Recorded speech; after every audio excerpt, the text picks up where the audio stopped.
तो क्या America tactical nuclear weapon इस्तेमाल करने की बात कर रहा है वहाँ? अब उसकी शिकस्त हो जाना और इतने कम वक्त में, ये वो चीज़ है जो अमेरिकी जो एस्टेब्लिशमेंट है उसको ये कबूल नहीं हो रही है। इसको हम मिलिट्री लैंग्वेज में बोलते हैं कमांड ब्रेकडाउन। बहुत ही सीरियस बात है। 8 क्रू मेंबर्स ने रिपोर्ट आ रही है सुसाइड कमिट कर ली है। तो ये यूएस मिलिट्री में एक तरीके से क्या इसको बगावत ही बोलते हैं और क्या बोलते हैं, हर आदमी अपना काम करने में लगा हुआ है, कमांड ब्रेकडाउन है।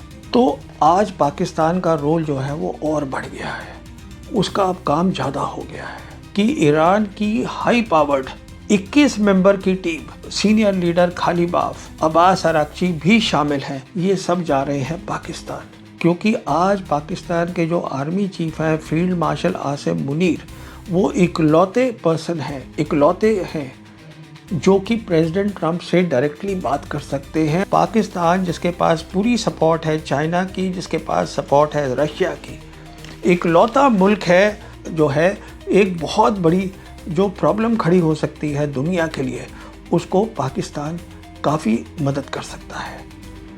ये जो 8 अगस्त को जो हुआ है मक्का जॉइंट डिफेंस एग्रीमेंट, जिसमें हम जानते हैं 3 मुल्क हैं, पाकिस्तान है, टर्की है, सऊदी अरेबिया है, इसको बिल्कुल कोशिश नहीं करी गई है अमेरिका में समझने की। बहुत सारे हवाई जहाज गए हैं, सरकारी हवाई जहाज यूएई के, कोई $3 बिलियन कैश लेकर तेहरान गए हैं ईरान को देने।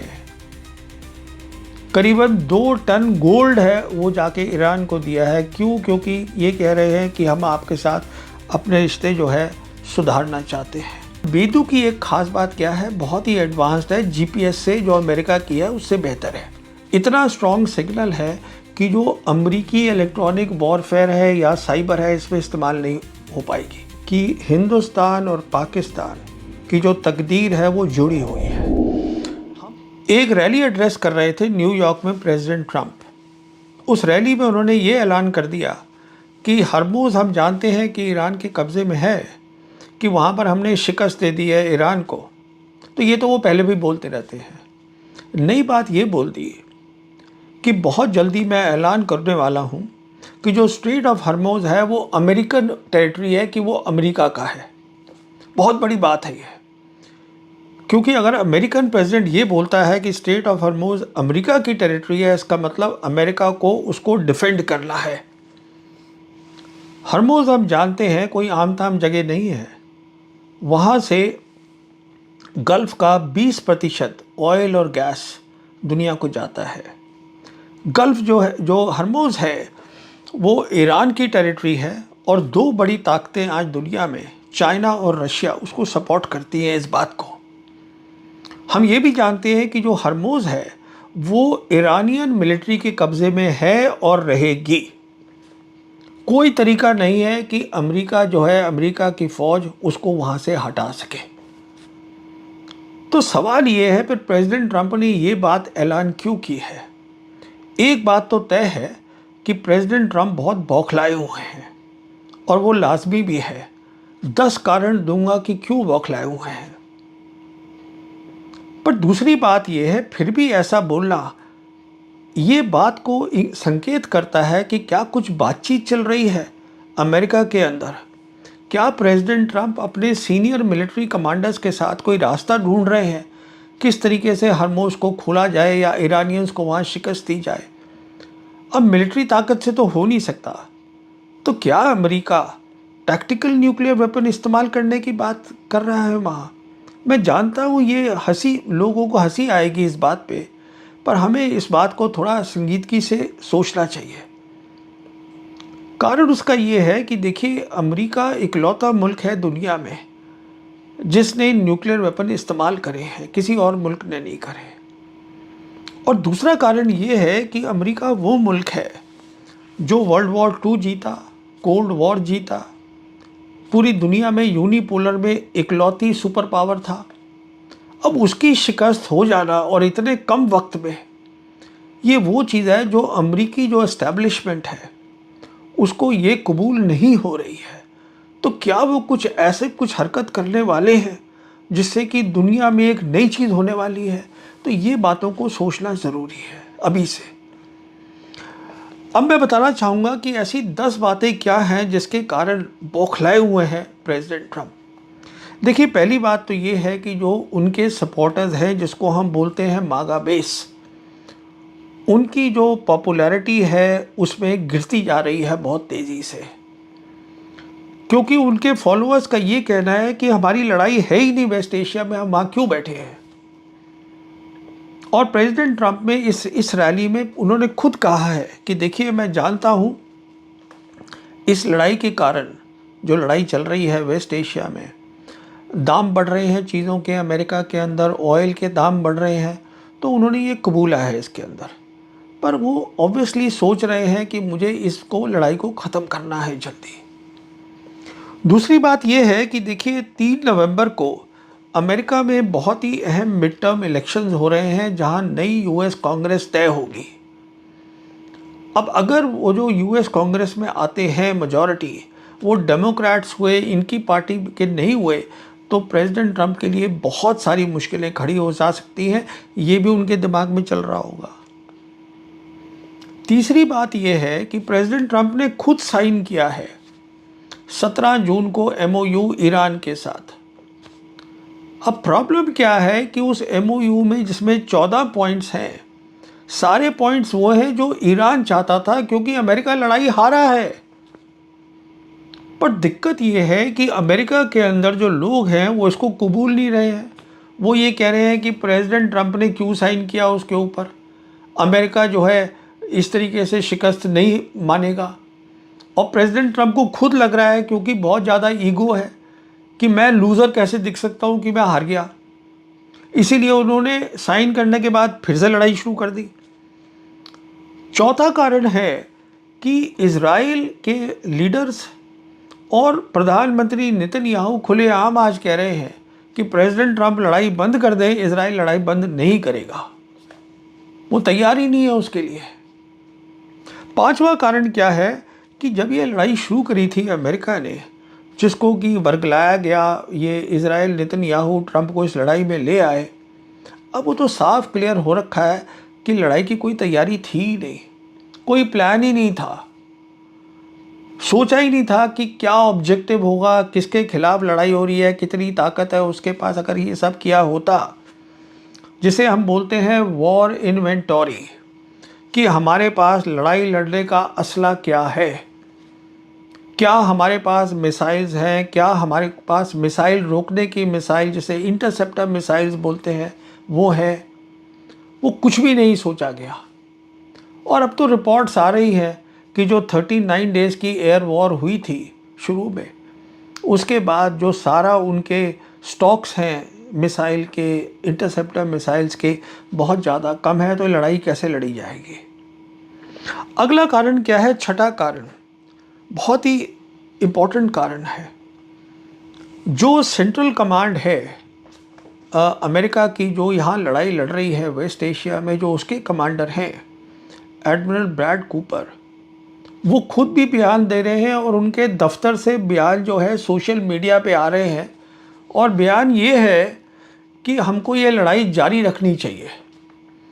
ये पोजीशन जो है वो इजरायली फ़ौज की है, ये पोजीशन जो है वो इजरायली मिनिस्टर्स और नेतन्याहू की है। ब्रैड कूपर जो कि यूएस मिलिट्री के हैं, अगर उनकी ये असेसमेंट है, ये सोच है, तो उनको ये पब्लिक नहीं करनी चाहिए, सोशल मीडिया पे नहीं देनी चाहिए। उनको ये बतानी चाहिए अपने सीनियर कमांडर को, जो कि जनरल केन है, chairman joint chiefs of staff. वो नहीं कर रहे हैं ये। इसको हम मिलिट्री लैंग्वेज में बोलते हैं कमांड ब्रेकडाउन। बहुत ही सीरियस बात है। यूएस मिलिट्री का टॉप कमांडर पब्लिकली वो कह रहा है जो ट्रंप नहीं चाहता। ट्रंप वो लड़ाई बंद करके बाहर जाना चाहते हैं, सीरियस मामला है।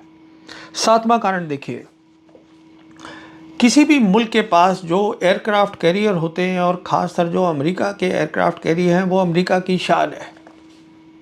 अब ये रिपोर्ट्स हैं कि जो अब्राहम लिंकन एयरक्राफ्ट कैरियर है, जो कि पिछले 250 दिन से समुंदर में है, सिर्फ एक बार पोर्ट कॉल करा है, जिसके ऊपर 5,000 जो है वो फौजे हैं अमेरिका की। वहाँ पर मोराल लो है, खाना नहीं मिल पा रहा है। 8 क्रू मेंबर्स ने रिपोर्ट आ रही है सुसाइड कमिट कर ली है। क्रू मेंबर्स की जो फैमिली है वो बात कर रही हैं सोशल मीडिया पे कि जो है वहाँ बहुत दिक्कत हो रही है हमारे वहाँ पे जितने भी लोग हैं उनको। तो जो सेक्रेटरी ऑफ वॉर हैं अमेरिका के पीट हेग्सेथ, उनका काम है इसकी डिटेल में जाना, पता करना क्या हो रहा है और उसको ख़त्म करना उस दिक्कत को। वो पब्लिकली कह रहे हैं कि कुछ भी नहीं है ऐसा, मोराल भी जो है वो कम नहीं हुआ और सब कुछ ठीक ठाक है। तो ये यूएस मिलिट्री में एक तरीके से क्या इसको बगावती बोलते हैं और क्या बोलते हैं, हर आदमी अपना काम करने में लगा हुआ है, कमांड ब्रेकडाउन है। अगला कारण सुनिए, 8वां कारण, ये जो 8 अगस्त को जो हुआ है मक्का जॉइंट डिफेंस एग्रीमेंट, जिसमें हम जानते हैं 3 मुल्क हैं, पाकिस्तान है, टर्की है, सऊदी अरेबिया है। इसको बिल्कुल कोशिश नहीं करी गई है अमेरिका में समझने की। अमेरिका के जो एनालिस्ट हैं वो अभी भी लगे हुए हैं कि इसके में जो लिखा है अटैक ऑन वन, अगर एक पे अटैक होगा तो तीनों उसमें लड़ाई में शामिल हो जाएंगे, जो कि नेटो में होता है आर्टिकल 5 में। ये वही बन रहा है, वो नहीं है। मैं समझा चुका हूँ अपने हिंदी के वीडियो में, ये जो जॉइंट जो attack on one attack on all जो है वो यूनाइटेड नेशन के अंडर है, वो नेटो नहीं है, वो अलग चीज़ है वो। पर अमेरिकी जो हैं वो अपने तरीके से सोचते हैं, समझने की कोशिश नहीं कर रहे हैं कि जो नया वर्ल्ड ऑर्डर बन रहा है इसका क्या मतलब है। तो ये सब बातें प्रेसिडेंट ट्रंप को बताई जा रही होंगी और ये भी बताया जा रहा होगा कि इस एग्रीमेंट के अंदर आज 3 मुल्क हैं, कुवैत है, उसके बाद कतर है लाइन में खड़ा हुआ, वो भी इसको शामिल ज्वाइन करना चाहता है। टर्की कोशिश कर रहा है कि इजिप्ट भी इसके अंदर शामिल हो जाए। तो कहने का मतलब ये है, वो ये भी सोच रहे होंगे कि ये सब मेरे खिलाफ है और इसको मैं जल्दी से जल्दी रोकूं, इसका मतलब मैं हरमोज खोलूं जल्दी से जल्दी और मैं यहाँ से अगला स्टेप अपना सोचूं। फिर ये भी एक खतरा दिख रहा है। अगली बात बताता हूँ, 9th बात। आज मैं एक अमेरिका का चैनल है ट्रांजिशन प्रोटोकॉल, उस पर था, तो उनके होस्ट ने मुझे बताया कि जो प्रिंस सलमान है सऊदी अरेबिया के, उन्होंने फिर से बात करी है प्रेसिडेंट ट्रंप से और कहा है कि आप इस लड़ाई को आगे ना बढ़ाइए बिल्कुल। और उसका कारण बिल्कुल सही है, क्योंकि आप देखिएगा जो सऊदीज़ है वो कोशिश में लगे हुए थे कि हम दोनों जगह अपना पैर रखे लटका अटा के। अमेरिका से भी दोस्ती करी हुई है और चाइना और ब्रिक्स के मेंबर भी हैं। तो अब क्या हुआ है, याद करिएगा कि नवंबर 2025 में प्रिंस सलमान गए थे वाइट हाउस में, जहाँ पे प्रेसिडेंट ट्रंप भी खड़े थे। वहाँ पर ये अनाउंसमेंट करी प्रिंस सलमान ने कि जो सऊदीज़ हैं वो $600 बिलियन अमेरिका में इन्वेस्ट करेंगे। उसके ऊपर प्रेसिडेंट ट्रंप ने ये टिप्पणी करी थी कि भाई 600 की जगह आप 1 ट्रिलियन कर दो। और हम जानते हैं कि अमेरिका की बहुत सारी इन्वेस्टमेंट्स हैं सऊदी अरेबिया में, और ये वो भाषा है पैसे की, डील्स की, जो प्रेसिडेंट ट्रंप को समझ में आती है। तो सऊदी प्रिंस ने यही बताया होगा प्रेसिडेंट ट्रंप को कि इस सब पे खतरा है, मैं इन्वेस्टमेंट नहीं करूँगा, आपकी जो यहाँ इन्वेस्टमेंट्स हैं उन पे भी खतरा है। तो वो उनको बात समझ में आ रही है। तो वो ये एक बड़ी बात, इम्पॉर्टेंट बात है। और वो ये भी समझ रहे होंगे कि सऊदी जो है वो इसमें जॉइंट डिफेंस एग्रीमेंट में भी शामिल है। फिर एक और जो बात पता चली वो ये है कि जो यूएई है, जो अभी तक बिल्कुल अलग थलग था, अपना लगा हुआ था, क्योंकि उसका अब्राहम अकॉर्ड है इज़राइल के साथ, यूएई की इन्वेस्टमेंट से इतनी इज़राइल के अंदर नज़दीक है, इज़राइल के नज़दीक है वाशिंगटन के, सोच रहा था कि मैं इन सबसे अलग जो है काम कर सकता हूँ, मुझे ईरान से कुछ लेना देना नहीं है। वो भी अब लाइन पे आ रहा है। जैसे कि मुझे बताया गया, ये जो होस्ट हैं ट्रांजिशन प्रोटोकॉल के, उन्होंने मुझे बताया कि देखिए बहुत सारे हवाई जहाज़ गए हैं, सरकारी हवाई जहाज़ यूएई के, कोई $3 बिलियन कैश लेकर तेहरान गए हैं ईरान को देने हैं। करीबन 2 टन गोल्ड है वो जाके ईरान को दिया है। क्यों? क्योंकि ये कह रहे हैं कि हम आपके साथ अपने रिश्ते जो है सुधारना चाहते हैं। ये बात है क्योंकि उनकी समझ में आ रहा है कि ये जॉइंट डिफेंस एग्रीमेंट के साथ साथ ये एक बहुत बड़ा स्टेप है रीजनल सिक्योरिटी फ्रेमवर्क जो बनाया जा रहा है। जब अमेरिकी फ़ौजें यहाँ से चली जाएंगी वेस्ट एशिया में तो वो उसकी जगह आएगा। और 10वां कारण देखिएगा कि जब अमेरिका प्रेसिडेंट ट्रंप आए थे दफ्तर में, याद करिएगा, तब उन्होंने कहा था कि खतरा बढ़ गया है अमेरिका को, जो सही बात है। रशिया और चाइनीज़ मिसाइल्स का नई टाइप की मिसाइल्स है, तो हम एक अपना जो है एंटी मिसाइल सिस्टम बना रहे हैं जिसको गोल्डन डोम बोलते हैं, जिसमें 1.5 ट्रिलियन डॉलर्स लगेंगे पेंटागन के, और जिसमें ज़्यादा काम जो होगा वो स्पेस का होगा, जिसको अंतरिक्ष बोलते हैं। अब जो उनके 4 स्टार कमांडर है स्पेस फोर्स के अमेरिका के, वो बयान दे रहे हैं कि हमारे को तो फंडिंग ही नहीं मिली, काम कैसे होगा इसके ऊपर गोल्डन डोम पे, क्योंकि वो सारी फंडिंग तो इस लड़ाई में लग रही है वेस्ट एशिया की।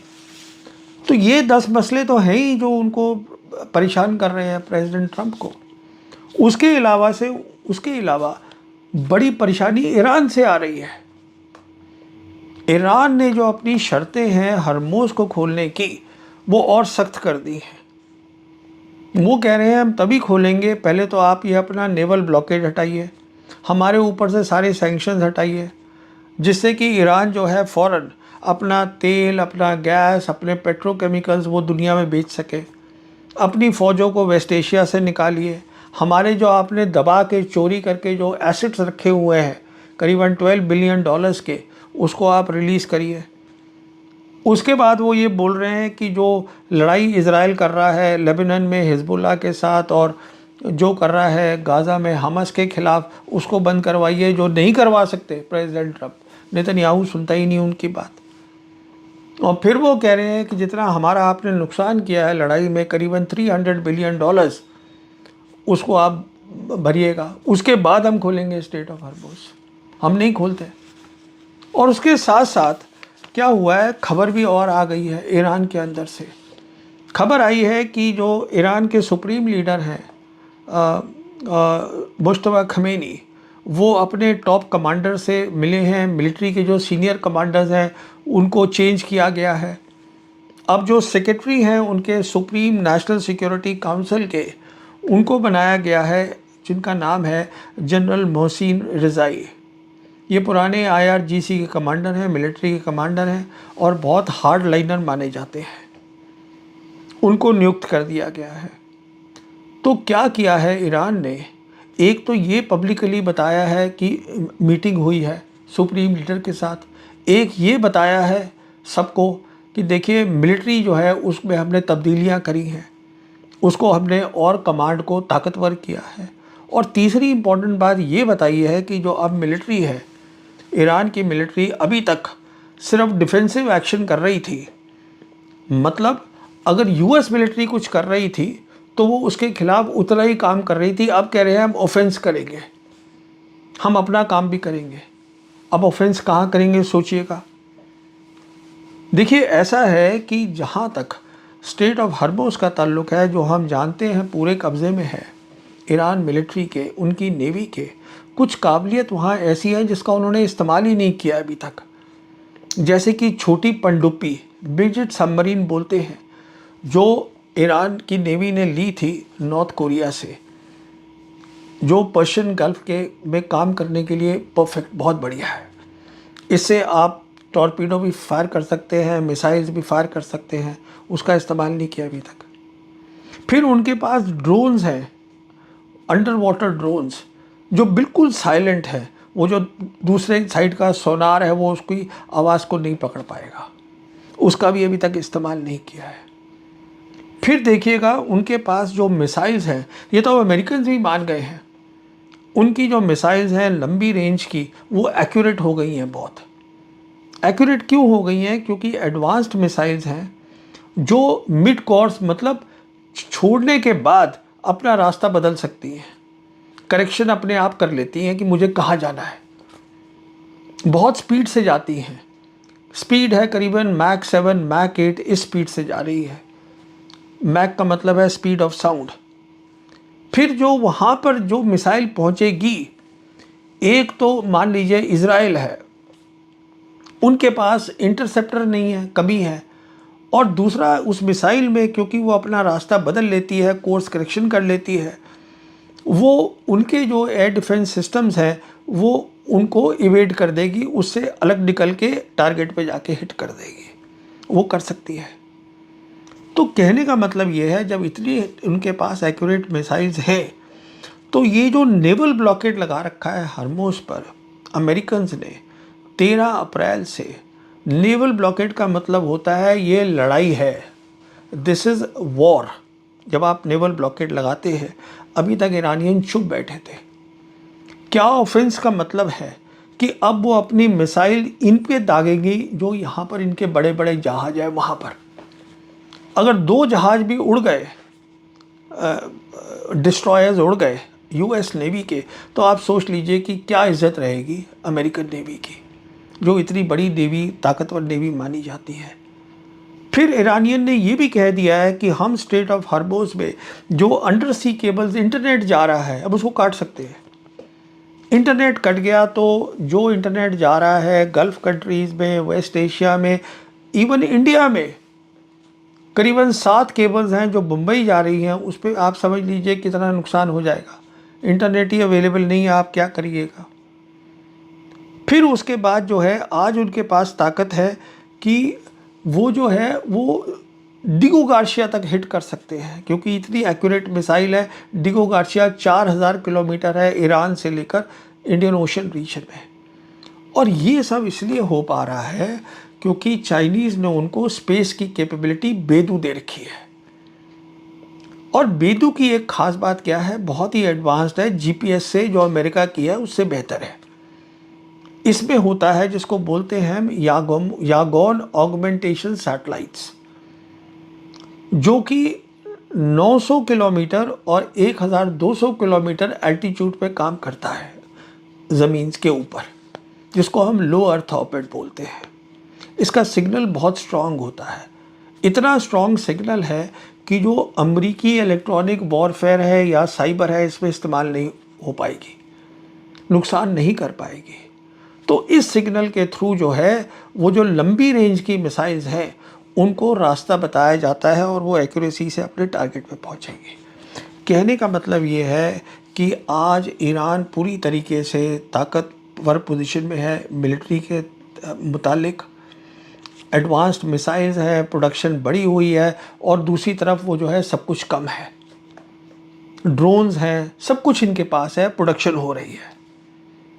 अच्छा, पर आज भी जो है, जो उनकी फोकस है, जो वो चाहते हैं, जो ईरानी चाहते हैं, वो ये चाहते हैं कि अमेरिका जो है यहाँ से निकले बाहर। अपनी फ़ौजें जो 50,000 फ़ौज उन्होंने वहाँ बिठा रखी है, और कुछ तो हट भी गई है अब गल्फ़ कोऑपरेशन काउंसिल के जो कंट्रीज़ हैं जीसीसी की, वहाँ से उसको आप निकालिए, जिससे कि हम अपना रीजनल फ्रेमवर्क, जिसमें अहम काम होगा जो मैंने बताया मक्का जॉइंट डिफेंस एग्रीमेंट का, वो वहाँ पर लाएं। हम अपने मसले खुद सॉर्ट आउट करना चाहते हैं, आप निकलिए यहाँ से। वो आज भी वही चाहते हैं। इसमें पाकिस्तान का, अब जब मैंने आपको ये पूरी बात समझा दी कि क्या ट्रंप सोच रहे हैं और जो उन्होंने ऐलान किया है, तो आज पाकिस्तान का रोल जो है वो और बढ़ गया है।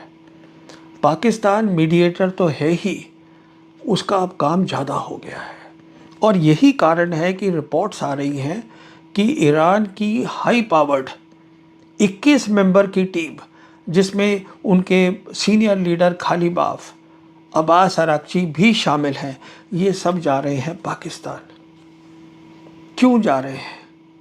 बहुत सीधी सी बात है, क्योंकि आज पाकिस्तान के जो आर्मी चीफ हैं फील्ड मार्शल आसिम मुनीर, वो इकलौते पर्सन हैं, इकलौते हैं जो कि प्रेसिडेंट ट्रंप से डायरेक्टली बात कर सकते हैं, उनको बता सकते हैं कि देखिए यहाँ पर क्या सोच है, क्या तैयारी है, कि किस तरीके से आप जो बोल रहे हैं कि हम ये कर देंगे, उससे क्या नुकसान हो सकता है। क्योंकि प्रेसिडेंट ट्रंप के जो खुद हैं एडवाइज़र्स, पीट हेग्सेथ जैसे, उनको तो लड़ाई भी समझ में नहीं आती, और सारे के सारे जिसको हम बोलते हैं येस मैन, हाँ मतलब बॉस की बात को हाँ कर दी, उस टाइप के तो लोग वहाँ भरे पड़े हैं। तो कौन बताएगा प्रेसिडेंट ट्रंप को कि आपके पास एक ही रास्ता है और वो ये है, आप आराम से आइए और बात करिए ईरानियंस के साथ, और जो आपने MOU साइन करा है उसको आप मुकम्मल करवाइए, उसको आप कैरी फॉरवर्ड करिए। तो आज पाकिस्तान, इसमें कोई शक नहीं होना चाहिए, हमें समझना है पाकिस्तान जिसके पास पूरी सपोर्ट है चाइना की, जिसके पास सपोर्ट है रशिया की, इकलौता मुल्क है जो ये थ्रेट दी गई है प्रेसिडेंट ट्रंप की कि मैं हरमोज़ को अपनी टेरिटरी ऐलान कर दूंगा। उसका क्या मतलब है, वो उसको सुलझा के मामले को ठंडा करके उसको जो है एक बहुत बड़ी जो प्रॉब्लम खड़ी हो सकती है दुनिया के लिए, उसको पाकिस्तान काफ़ी मदद कर सकता है।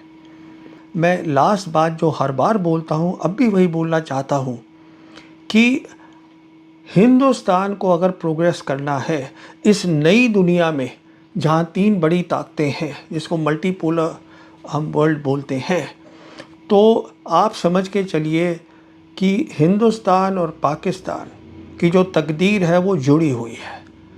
हम दोनों तभी सफल हो पाएंगे, हमारे लोगों की गरीबी तभी हट पाएगी अगर हम इस बात को समझें कि दुनिया बदल चुकी है, हम दोनों को मिल के काम करना है।